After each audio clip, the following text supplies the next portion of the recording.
ago. Cool!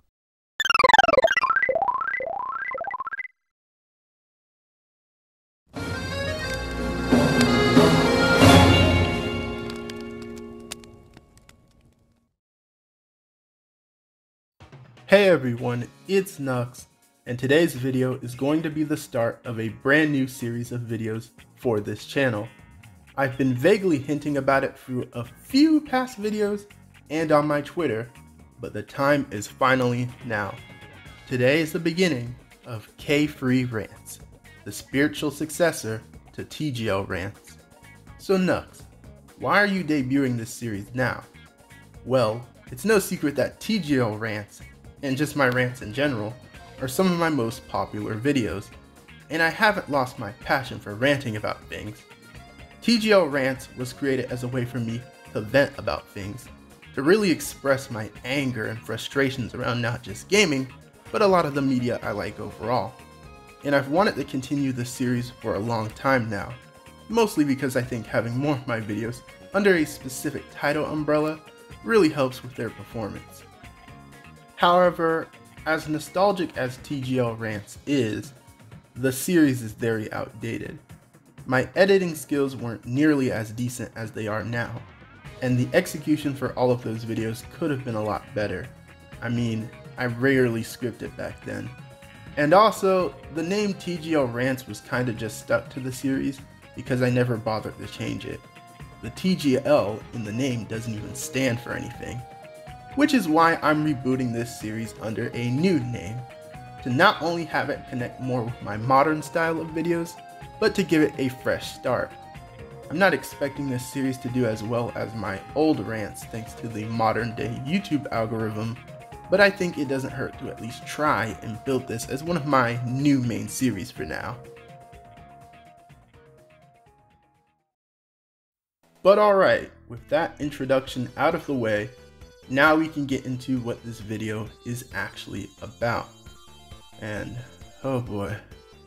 So I figured that since the original TGL Rants series started with everyone's favorite blue speed demon, I decided to go back to my roots and once again ramble about Sonic. But unlike last time, this is not a casual Sonic talk, because I need to do a full-on rant about the current state of not just Sonic, but Sega as a company, and why it is absolutely ridiculous.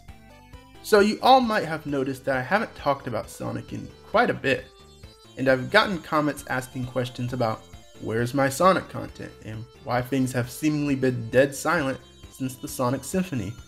Well, that's because things indeed have been dead silent since the Sonic Symphony. Besides a few irrelevant Sonic news stories and rumors, there's been nothing much of note with this series, and especially nothing of note that I care about. Now, Sonic is just one series, so I understand that you can't expect content to be raining from the sky 24/7.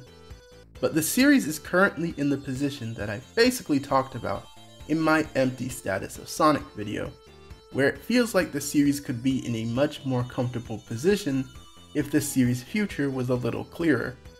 And yeah, it ain't looking so clear right now.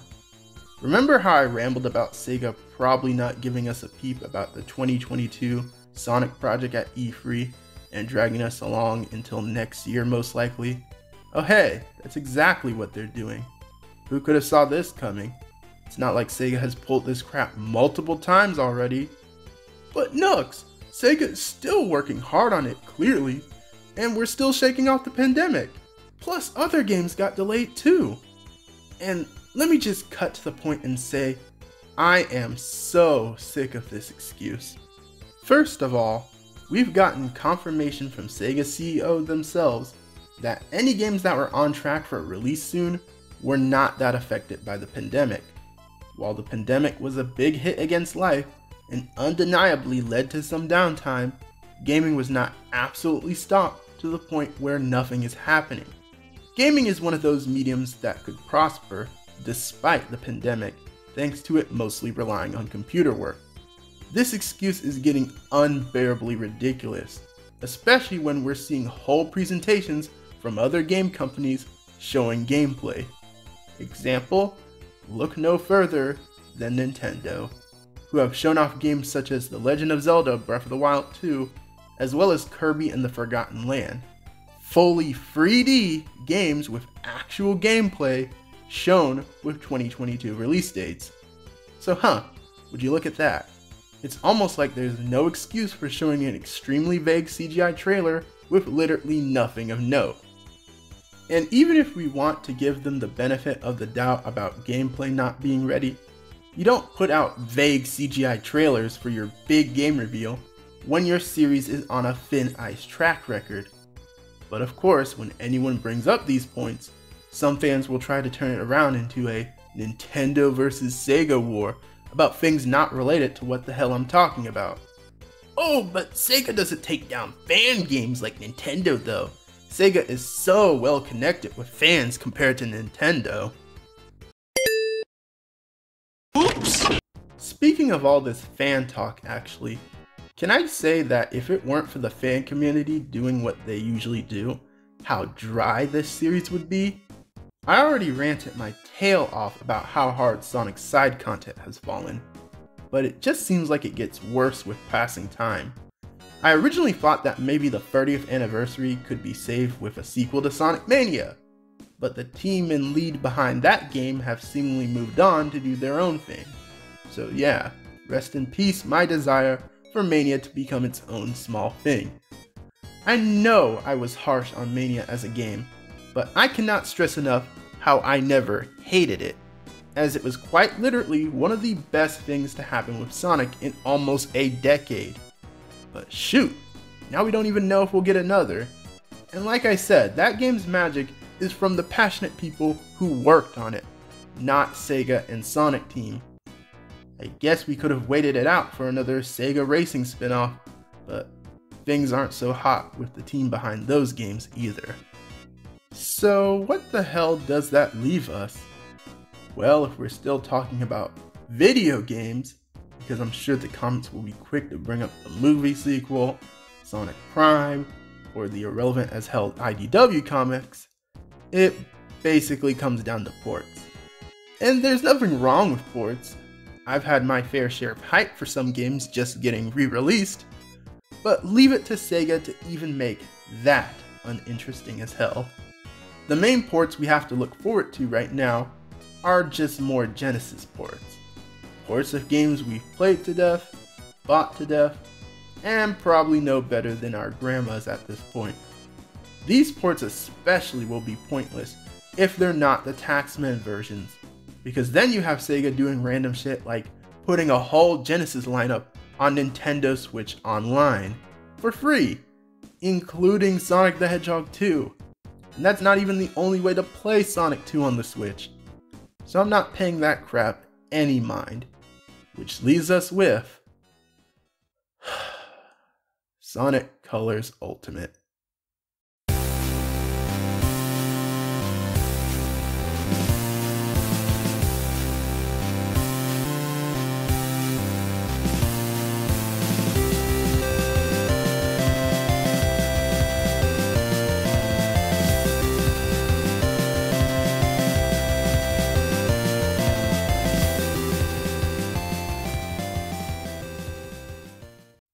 You know, I've been a patient man since my videos tearing apart Sonic Forces. I've tried to give this series the benefit of the doubt so many times. But I'm sorry, Sonic Colors Ultimate is a new low for the Sonic series. It's bad enough having a new Sonic game launch, and the first thing I see is people posting glitches and using them to argue for why Sonic as a series sucks. But when I see a port of a 2010 era game in 2021 having glitches that can almost cause seizures, we are past the point of embarrassment. How on earth do you mess up a re-release, remaster, or whatever so bad to the point where it has game-breaking glitches? Like, come on, man. And this by itself is already pathetic enough, but imagine my shock when I see the absolute garbage damage control from fans about this. We got the usual plays here, such as but not limited to oh, it's not Sega's fault, it's this third-party company's fault for messing up the port. Even though Sega were the ones who proudly promoted this port with animated shorts, most of the time in the Sonic Central presentation, and even in the Sonic Symphony. Hey, at least it's not like this Nintendo port over here that's $60, even though it has nothing to do with the situation, and that said port probably works better than this game.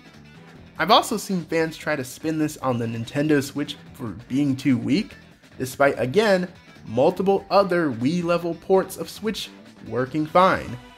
And these glitches also appearing on other platforms. Like, I knew the excuses were going to come out the woodworks as per usual, but my god, nothing could prepare me for how bad some of these get. Like, here's one saying, as if Super Mario 64 didn't have glitches. Like, what? Bro, you're comparing one of Nintendo's first 3D games in the goddamn 90s to a port of a 2010 era game in 2021 that's labeled as the Ultimate version. What the actual hell are you talking about? And what's funnier is how even Super Mario 64 didn't straight up have glitches that were seizure causing tier. I'm just going to be honest. Guys, you're not making Sonic look more cool by defending him so hard. You're only making the series, and yourselves, look absolutely pathetic. Because it's as if you have zero standards for a video game, or really anything. I understand having your opinion and arguing against stupid points towards your favorite games, but when it gets to a point where Sega butchers the simple task of re-releasing your game, you should put your foot down. And I'm not even the biggest fan of Sonic Colors. I originally didn't even care about this re-release, but seeing fans trash so many Sonic games for glitches, but then turn around and damage control the hell out of this game is frustrating. If you were such a big fan of Sonic Colors, I would think you'd want to play the game in top shape. But I guess I'm mistaken with some people. I guess that one update they released is enough of a good job to say Sega did nothing wrong. But regardless, this wasn't enough to push me to do this whole Sonic Sega rant. Yes, this whole situation pissed me off immensely, but at the end of the day, Sonic Colors Ultimate alone wasn't worth all this effort to me. But imagine my surprise when Iizuka finds a way to bring the Sonic Adventure remakes into this. Now, you all know how passionate I've been about the adventure games and the direction for 3D Sonic for years now. So imagine my bafflement when Iizuka says in an official quote that they'll consider the adventure remakes based on the feedback and reception to Sonic Colors Ultimate. Words cannot even describe my initial anger, but I'll try. Basically, Iizuka, or whoever was the jobber who told him to say this, is an absolute idiot here. And I don't care about the complaints about personal insults and blah blah blah, because I'm sure that by the end of this video, someone will be insulting my mother because I dare to speak ill of the Blue Savior. Why on earth would the future of heavily requested remakes to a very specific Sonic formula, not related to colors, elements, or the boost formula, be reliant on a port with all of that stuff? And what makes this worse is he says this BS after the release of the game, knowing full well how underwhelming this game's reception is due to the rough as hell glitches. Well, unless you're one of those blind game journalists praising it, but let's stay on topic. Point is, this logic is stupid, and it is so tiring to constantly deal with a company that strings people along this badly. Like, who are these tactics supposed to work in favor towards? Boost fans? Clearly not, because between Forces and now this, Boost fans haven't been happy in a minute. Adventure fans? No, because we just stay getting kicked while we're down, as if he didn't drive most of us off for a decade straight anyway. Classic fans? Well, until Christian Whitehead or someone as competent as him steps in for 2D Sonic, No. None of these decisions make any sense. And I don't care what others say, the Sonic series is just a ridiculous series to follow right now. And Sega's garbage management is a big part of that. But of course, some folks will just chalk up all these reasonable complaints as me being ungrateful or just complaining because I'm not getting Sonic Adventure remakes and SA free back to back in a few years. In which case, no, that's not what this is about at all. My problem is not about the pacing of the release of Sonic games, or even the content of the games not being exactly what I want. It's about the stupid decisions this company makes, and how unless they change, things aren't going to magically get better when it comes time for the next game. I'm not trying to see Sega mess up this upcoming Sonic game despite having like 5+ years, and then telling us to wait another 5+ years for maybe something worthwhile. Who wants to sit around wasting their time with a series that wastes their time? And I know that people will still bring up the multimedia crap like the movie and stuff, and how it's proof Sega is doing fine, but it clearly isn't when you remember that Sega is primarily a gaming company. Like, man, I remember when Sega was a name that was actually worth something in the gaming industry, instead of this mediocre shell of its former self that people still defend for some reason.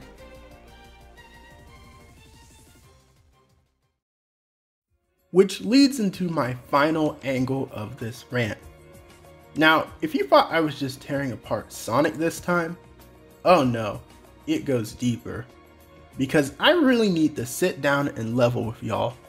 What do you all see in Sega that makes them this great publisher still?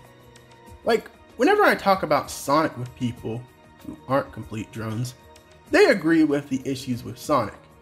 But some of them will go on to say Sega kills it with their other series, and they'll be just fine with those. To which I ask, in literally what way is the way they manage their other series any different than Sonic? Now, let's ignore the fact that Sega basically nuked a lot of their unique series and console brand with their legendary incompetence. When we look at Sega as a company and how they handle their other series, it ain't all that it's cracked up to be.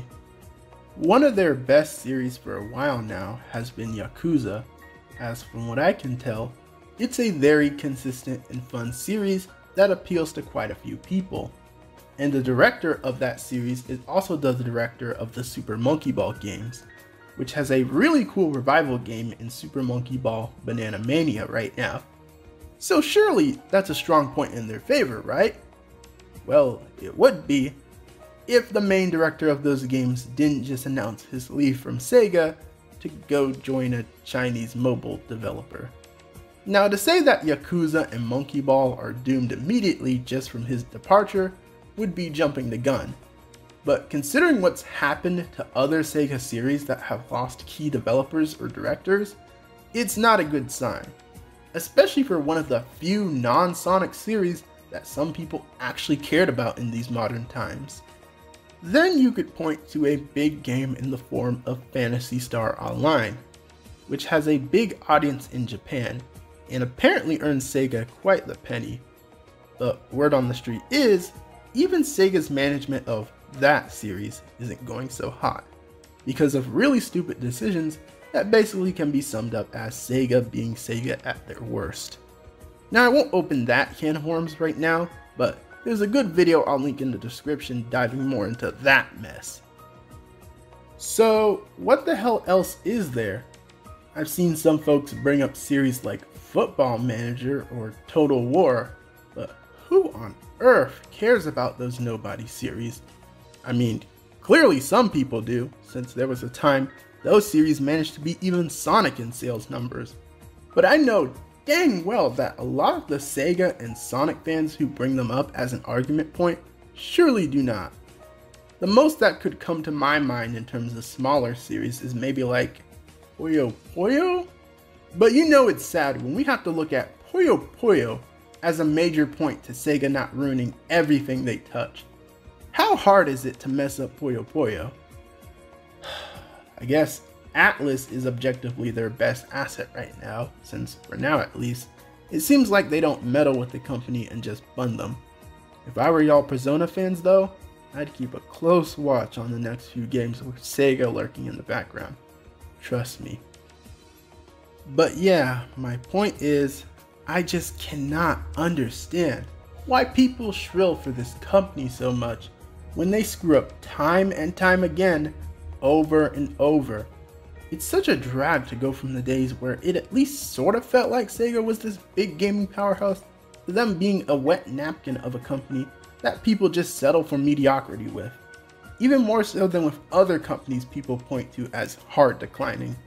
Because despite the lows of the other gaming companies on the market, I promise you, their lows don't compare to Sega's. Mostly. And as long as people make so many excuses for them, things will not get better. Hell, we've seen things dip hard for them. So don't think because the Sonic series isn't making a fool of itself for 2 seconds that they've gotten everything figured out. Between them constantly finding ways to ruin good series, between losing valuable partners and directors to China for some reason, there's just no bottom to the barrel for them, it feels like.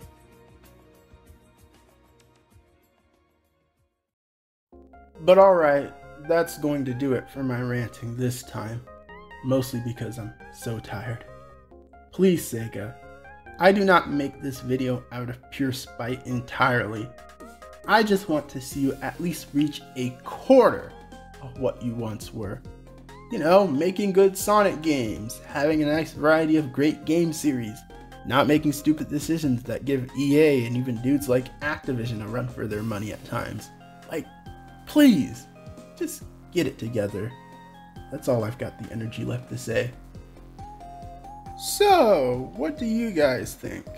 I'm sure this video will get me blacklisted in certain parts because of the harsh truth of my words, but that aside, I want to know if you truly feel the same as I do, or otherwise.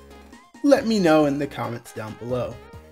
Be sure to leave a like on the video and subscribe to the channel if you are new to it for more videos like this one. And really show this video support if you enjoyed it, because I really want to see this new series do well. Also, follow my social media such as my Twitter for updates on the channel and more of my thoughts on video games. This has been Nux, and I'm out. Peace.